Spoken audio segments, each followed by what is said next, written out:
Hey everyone, this is Anirudh from Edureka. In this session, let's have a look at Keras. It is a deep learning framework which is very popular and widely used. Well guys, this session is intended to be useful for anyone considering to kickstart their learning about Keras and need some insight about the framework. So let's check out the agenda for today. Well guys, let's start out by checking out what Keras actually is. Then I'm sure you guys are really curious about the contributors who make Keras what it is. Followed by that, we can check out the models offered by Keras. And once we have understood these models, we'll check out the steps needed to implement a neural network. Lastly, we'll be checking out a very interesting use case and we can summarize the entire thing later on. So the focus is basically on approaching the framework and to find out what it has to offer for all of us deep learning enthusiasts out here. So now that we've established the agenda, guys, let's begin this session by checking out what Keras actually is. Well, Keras is a Python-based deep learning framework which is actually the high-level API of TensorFlow. And now I have 4 major highlights for you guys, so let's check it out from the start. Well, Keras basically runs on top of Theano, TensorFlow or CNTK. Since it runs on top of any of these frameworks, Keras is amazingly simple to work with. You might be wondering why. Well, building models are as simple as stacking layers and later connecting these graphs. Guys, Keras attracts a lot of attention, but why? Since it is open source, it is actively developed by all the contributors across the world and the documentation is nearly endless. Well, we're good with the documentation, but how does Keras perform? Guys, since it is an API which is actually used to specify and train differentiable programs, high performance naturally follows through here. So now that we know what Keras actually is, who makes Keras what it is? Well, we need to check out some of the contributors and the backers to the deep learning framework. Well guys, Keras had over 4,800 contributors during its launch and the initial stages. And now that number has gone up to 250,000 active developers. Well, what amuses me is that there is a 2x growth ever since every year since its launch. Also, it holds a really good amount of traction among multiple startups. Big players like Microsoft, Google, Nvidia, and Amazon actively contribute to the development of Keras. Good enough? So at this point, I'm sure all of you are curious about who uses Keras. Well, Keras has an amazing industry traction and it is used in the development of popular firms like Netflix, Uber, Expedia, Yelp, and more. Well, now that you know, the next time you watch a movie on Netflix or book an Uber, you know Keras is being used. So guys, if Keras is getting all this attention, what makes it so special? What makes Keras stand out among all the top framework? Here I have for you top 10 snippets that makes Keras so special. Well guys, the focus on user experience has always been the major part of Keras. And next, large adoption in the industry, definitely. We just checked out all of the industry traction it gets and this holds well. And next, it is multi-backend and supports multi-platform as well. This helps all the coders come together and code easily. Next up, the research community present for Keras is amazing along with the production community. So this is a win-win for me guys. So what do you think? And moving on, all the concepts are really easy to grasp with Keras guys. And next up, it supports fast processing, which is really good. And guys, it runs seamlessly on both the CPU and the GPU, and it has support for both Nvidia and AMD as well. And the best part for me is the freedom to design on any architecture and then later implement it as an API for your projects, guys. This definitely is a major advantage for me. So next up, for all the beginners, Keras is really simple to get started with, and I'm here to help you guys with this tutorial for that. So stay tuned. And lastly, the easy production of models makes Keras that much special, guys. Now that we know Keras is special, guys, let's dig in a little bit about one of the major concepts which make Keras what it is, the user experience. Well, in my opinion, this is very important for anyone who wants to know more about Keras, or better, they want to start creating their own neural nets using Keras. So clearly, Keras is an API designed for humans. Well, why so? Because it follows the best practices for reducing cognitive load, which ensures that the models are consistent and the corresponding APIs are simple. And moving on, Keras provides clear feedback upon occurrence of any error, and this minimizes the number of user actions required for the majority of the common use cases, guys.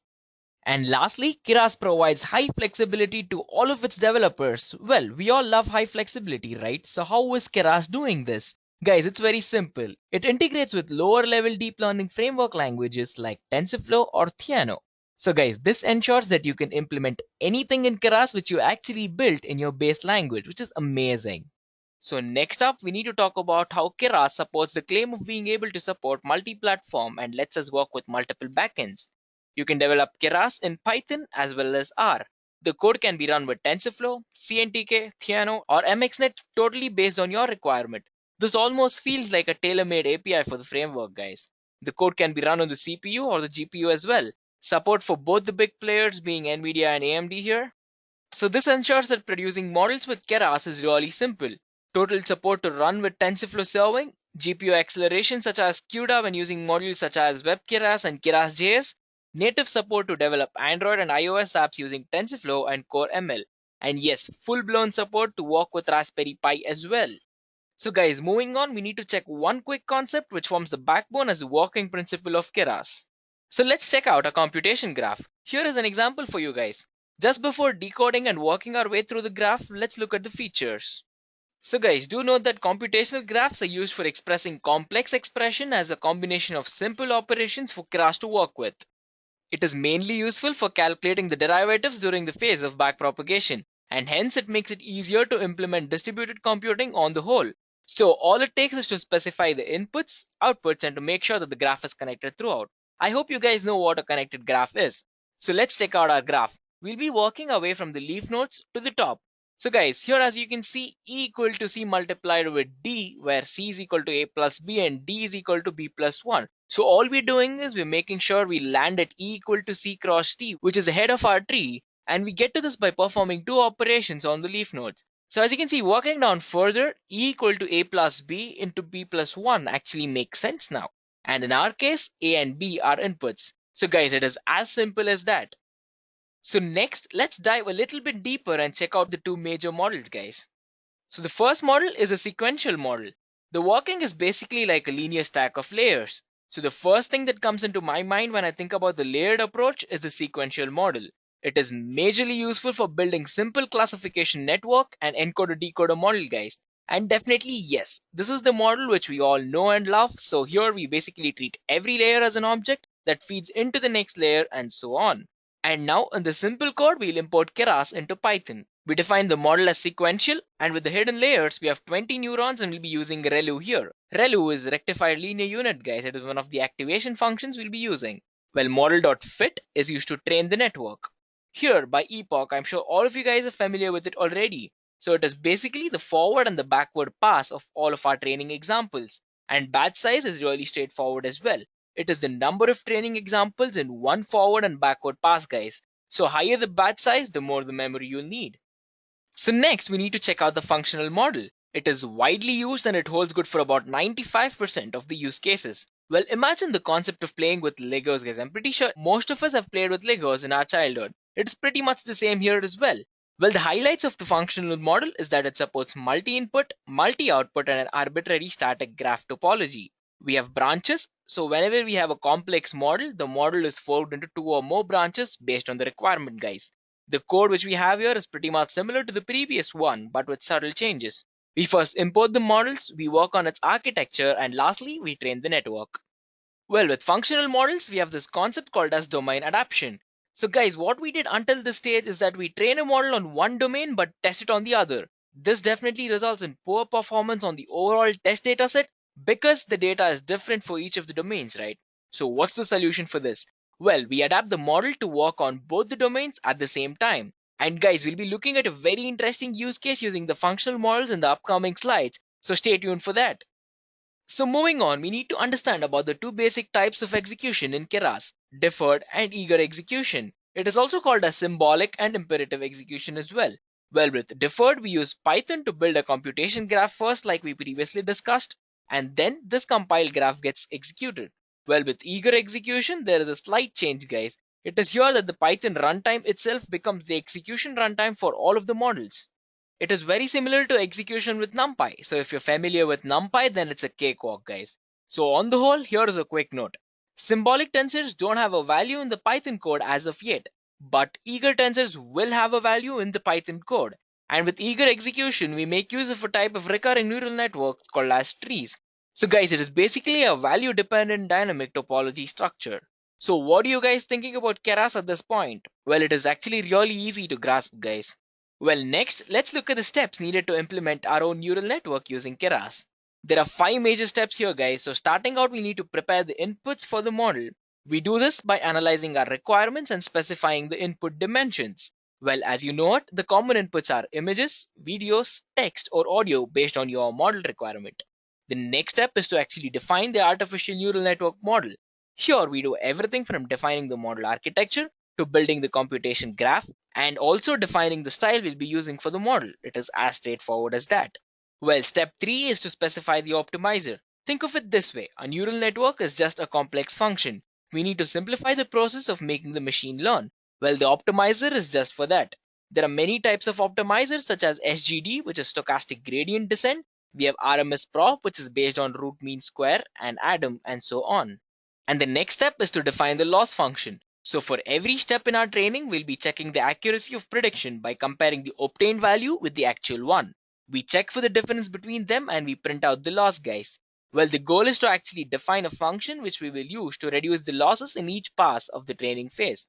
There are many types of loss functions such as MSE, which is mean squared error, and we have cross entropy loss, which is also called as the log loss in most cases, and so on. And the last step is to actually train the network based on the input data, which is also called as a training data. And after training, we will need to test the model based on the trained data to check if the model actually learned anything. So it is as simple as this, guys. What do you think? I would love to know your views on this, so head to the comment section. Let's have an interaction there. And now, guys, let's spice things up a bit. I'm sure you guys were curious about the use case, so let me walk you through the entire thing. Well, we'll be checking out a wine classifier in this use case, so let's begin by checking out our problem statement.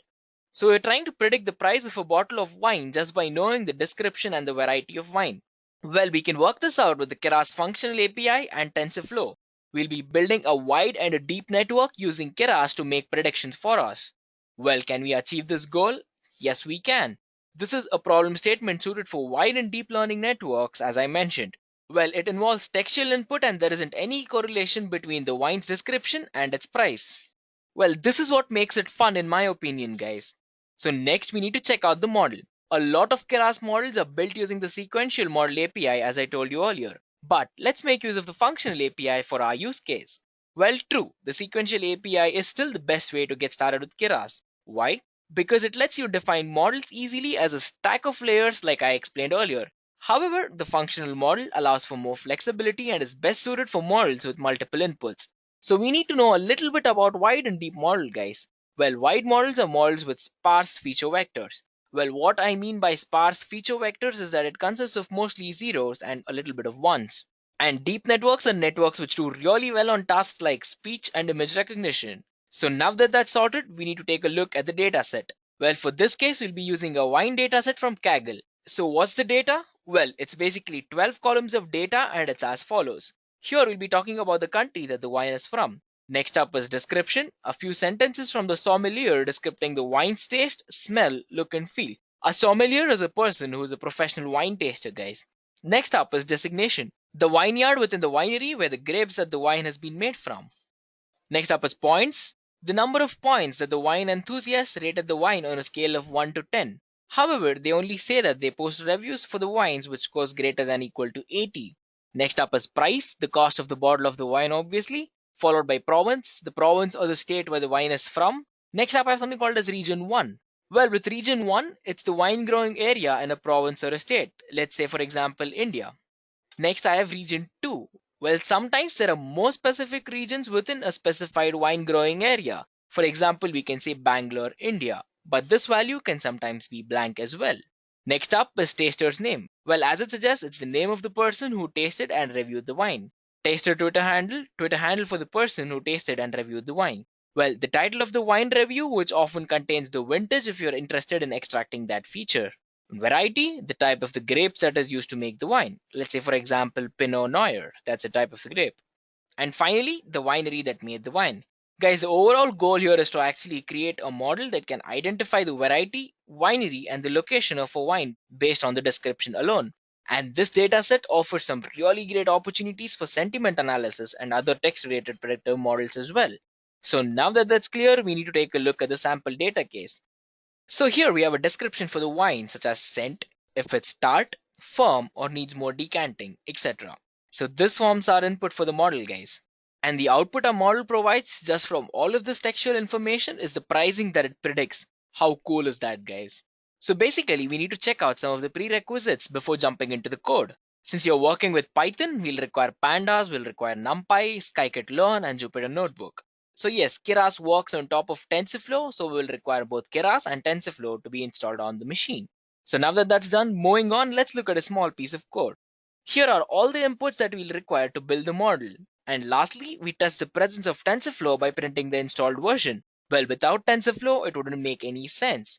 So we go to Kaggle and download the data and end up converting the data to a pandas data frame, guys. Well, that's good enough to start. Let's look at the code for this model. I'll quickly open up Google Collaboratory, which is basically a Jupyter notebook hosted on their Google Cloud. You can actually do this on your local machine as well by installing all of the frameworks that I've previously mentioned. So let me go ahead and open Collaboratory and let's begin, guys. So guys, we'll be executing each of these blocks and we'll be going on from there. So let us check out the first block. So here we import all of the modules that we require. So guys, let me run it. And that's done. So next we need to install the latest version of TensorFlow. Well, with Google Colab, it doesn't require any extra setup, so it's pretty much straightforward. So guys, that took about 2 minutes and TensorFlow is installed. And as I explained before, we need to import the models that we'll use to build the model. And after that, we'll actually run the code to check the version output of the TensorFlow that we just installed. And the output we're supposed to be expecting is version 1.7 because 1.7 is the TensorFlow version that we installed. As you can check out the output, you have TensorFlow version 1.7. So beautiful. So moving on, we need to download the data, which is from a CSV file hosted on the cloud. So let's go ahead and do that. Now that it is downloaded and ready, let us convert all the data from the CSV file into a pandas data frame as I mentioned. So now that that is done, let's go ahead and mix up the data by shuffling it. And yes, so let's start printing samples from our data set. So we'll be printing the first 5 rows, and as you can see, all the columns that we discussed earlier from country, price, province, all the way till a detailed description of the wine is present here. So now that that's done, next we need to do some pre-processing to limit the number of varieties of wine in the dataset. So let us go ahead and set a threshold of 500 in our case. So anything less than 500 will be removed from analysis in our model. We'll be replacing it with NaN, which is not a number, instead of letting it to be blank. So let me go ahead and run this. So now that that's done, the next step we need to do is actually split the data into a training dataset and a testing dataset. So let's go ahead and do that and print the size of both the training dataset and the testing dataset. So let me go ahead and run this code for you guys, and there it is. We have the training dataset size and the testing dataset size. Now that we have the size, we need to actually extract the testing and the training features and all of the labels. So let me go ahead and run this code and we can actually get the labels. And so that does it. The training and the testing features and the labels are known to our machine by now. So now it's very obvious that we're using a test description. Well, instead of looking at every word that we have found in our description in our dataset, let us limit our bag of words to, let's say, top 12,000 words in our dataset. So guys, don't worry, there is actually a built-in Keras utility for creating just this vocabulary. This is considered as wide because the input to our model for each description will be a 12k element wide vector with zeros and ones, indicating the presence of word from our vocabulary in a particular description. Well, Keras has some handy utilities for text pre-processing that we'll use to convert the text descriptions into a bag of words. With the bag of words model, we'll typically want to use only a subset of all the total words that we found in our dataset. And in this example, I used 12,000 words, but this is a hyperparameter that you can tune. Well, you can try out a few values to see what works best on your dataset. Well, we can use the Keras tokenizer class to create our bag of words vocabulary for us. So let me go ahead and run this to create the tokenizer. Guys, so now that that's done, we'll be actually using text to matrix function to convert each description to a bag of words vector. So let me go ahead and run it. Well, now that that's done, guys, in the original Kaggle dataset, there are about 632 total varieties of wine. To make it easier for our model to extract the patterns, we did a bit of pre-processing to keep only the top 40 varieties. Well, around 65% of the original dataset or 96k total examples. Well, we'll use a Keras utility to convert each of these varieties to integer representation. And then we'll create 40 element wide one-hot vectors for each input to indicate the variety. So let me go ahead and run it, guys. So now that that's run, guys, at this stage, we are ready to build our wide model.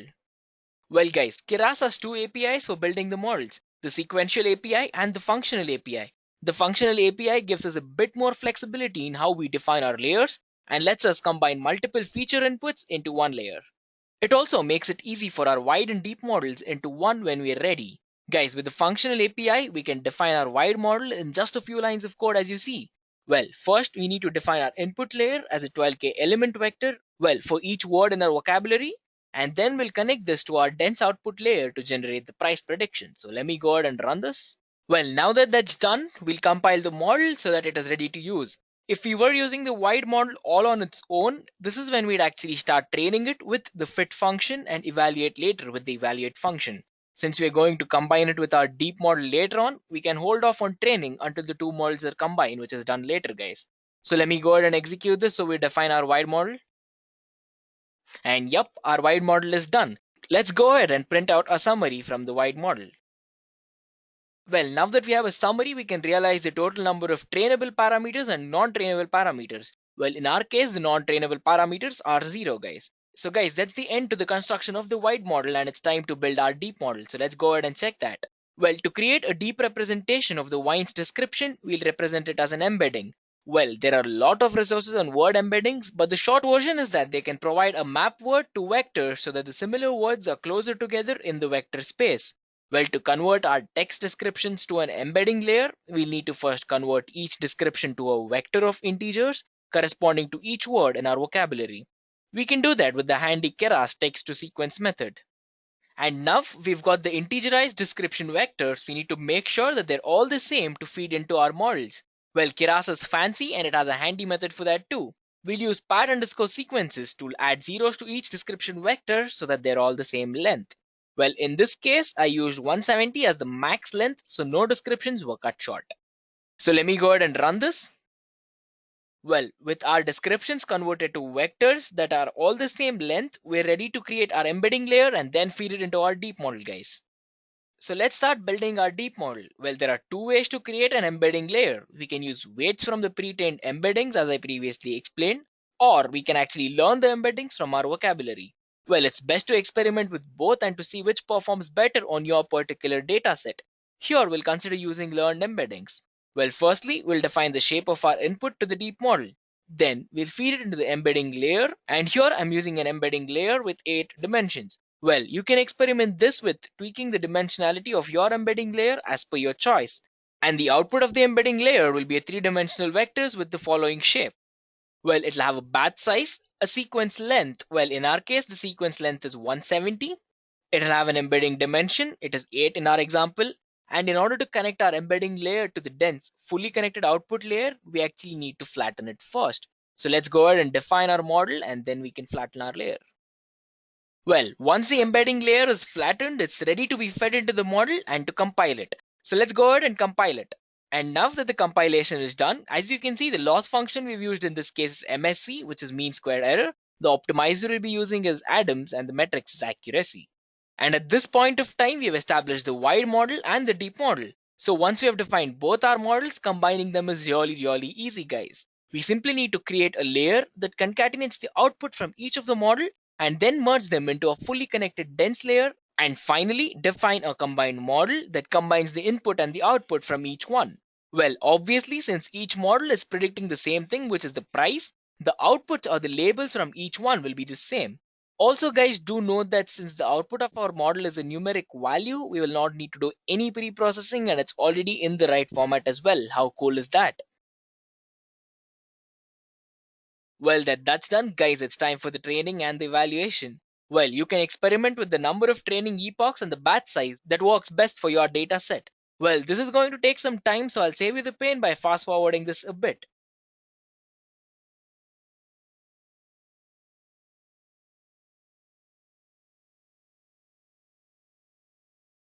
So guys, as you can see, the training is actually done. So each of the epoch took about 100 seconds and we had 10 epochs for the same. So guys, here's the important thing that you have to notice. With every epoch, we were actually reducing the loss all the way from 1100 to 130, guys. And the accuracy of prediction went from 0.02 all the way till 0.0994, which is almost zero point 0.1. Well, wow, that's definitely a breakthrough for just 10 passes, guys.